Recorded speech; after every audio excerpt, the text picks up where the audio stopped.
Let me mention another one that really stood out to me. There's a publication called Front Page, Jenny, and they have a Jihad Watch director, a man named Robert Spencer. Well, he wrote about the Fort Dix Five, and he referred to them as jihad plotters and said, quote, they wanted to burst into Fort Dix, which they did not, but he said they did, and murder as many American soldiers as they could. And he commented on how Muslim leaders hurled reckless charges of entrapment and should instead take hard steps necessary to clean their own house. Well, there's no house to clean, and they weren't reckless charges of entrapment. They were truthful charges of entrapment, but he won't admit them. And then another quote, while Muslim and non-Muslim spokesmen have spilled oceans of ink since 9/11, asserting that Islam condemns terrorism and the killing of innocents. Without defining what is meant by either term, no one has ever produced any examples of authoritative and orthodox Islamic religious scholars rejecting, on Islamic grounds, jihadic violence against non-Muslims. Well, that's a flat lie. That's a flat lie. But, you know, he just makes a flat statement. There's no one there to refute him. Well, I'm doing it right here on air. He's a liar. Does he want to take me on? Come on. Take me on. Write about me. Get an archive of this program and listen to it. And condemn me as a jihadist.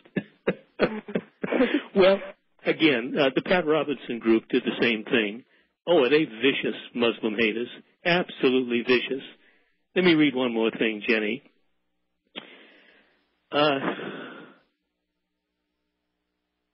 CBNnews.com. CBN is the Robertson site. They have TV program and all the rest. CBNnews.com. Well, they also on December 22nd, they have a terrorist analyst. Terrorist analyst, a man named Eric with a K on the end, Stackelbeck. And he wrote an article titled, Fort Dix Jihadist Convicted. It's not funny, but it's so false that you read this stuff and you say, do people really print stuff like this? My goodness. Well, he called, and then he made fun of the innocent men convicted, and he called it, quote, he wrote this on December 22nd, 3 days before Christmas, so we called it a nice stockade stuffer for the U.S. government, just in time for the holidays. And then he added some comments. It doesn't, his line, quote, it doesn't take a brain surgeon to walk into a shopping mall, yell, Allahu Akbar, and start firing a rifle at shoppers. Even though nobody did any of those things. No. But he's saying that, well, you know, they're doing it, or maybe they intended to do it, which they didn't. No. And then he goes on. Granted, it obviously helps to have a larger force behind you if you are scheming to carry out an attack like the one planned on Fort Dix. A deadly intent, a gun, and some explosives can get a motivated, committed jihadist a long way as well. Well, of course, none of that existed except in his mind. But he's branding and convicting innocent people just because he says so, with no evidence, and he doesn't cite any because there isn't any. No. Oh, Jenny, what do you say about all this?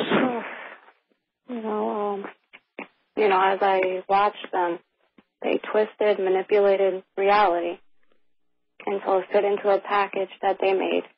It's kind of like a jigsaw puzzle. Pieces don't fit, but they forced it in to, put together what they wanted to see. Never once, and there's a lot of evidence out there.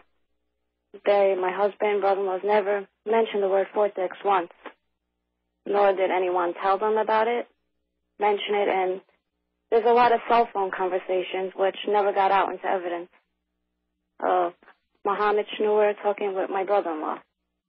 This was one of the informants? No, Muhammad Schnur is, I'm sorry. I'm not looking at the names, and I haven't looked at them for a good while. You know, he would call my brother-in-law a lot because they're brother-in-laws. And they had, you know, he had a chance to tell my brother-in-law about it on the cell phone conversations, but he never told him anything about it. So, to me, there was no conspiracy because they never mentioned it, talked about it. There were a lot of times with the informants and with Muhammad Schnur, and it never got brought up to them.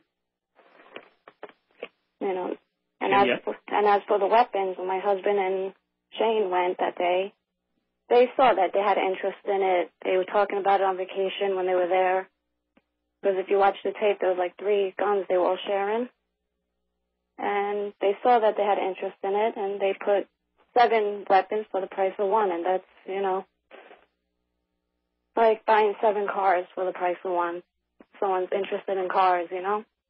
Jenny, they can concoct any scheme they want. Yeah. In other cases, and one of the most prominent that I wrote about was the Holy Land Charity, the biggest Muslim charity in the country that they shut down. And they provided charity in various countries, not just Arab countries, but right here in the U.S., a Dallas-based charity. They provided charity to needy people here in the U.S. and in a number of countries, non-Muslim as well as Muslim.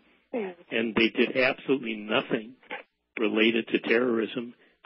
I mean, it would take the greatest stretch of the imagination to imagine what they did had anything to do with terrorism. But the government built a case against their leading figures and got them convicted. They actually felt that the conviction was a badge of honor because they're so proud of the work that they did, and justifiably proud that they looked at themselves as martyrs. They're doing God's work, and they're martyrs for their works. But again, a completely concocted story that has no basis in fact, and they do this stuff. What about the others? Do you know anything about the others, the other 4? Are they all together?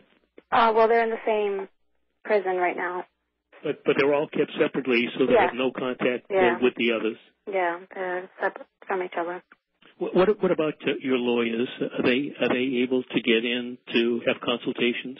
Yes, they could visit them. Without any severe restrictions? Well, they're in one room with the phone through the glass. Oh, they're separated by glass? Yes, in a phone. So they can't even meet face to face without a glass partition? No, they have this glass in the phone there. Now, what about you? What about you being able to visit? You can visit? I could visit. But again, you have the glass separation. Yeah. And I try to share my visits with his mother, his father, his sister. So. How long do you? How often can you go, and how much time do you get? It's 1 day a week, and it's usually an hour. So you can have an hour conversation. Yeah. And how do they bring Tristan in? Is he shackled when he comes in? Yes, he is. Do they keep him shackled? No. Once he gets in the room, they'll remove them from the door. And they keep him shackled, hands and feet, so leg irons as well as hands? Yes. Tuesday, they just finally gave me a visit with my kids before they might ship him out somewhere else.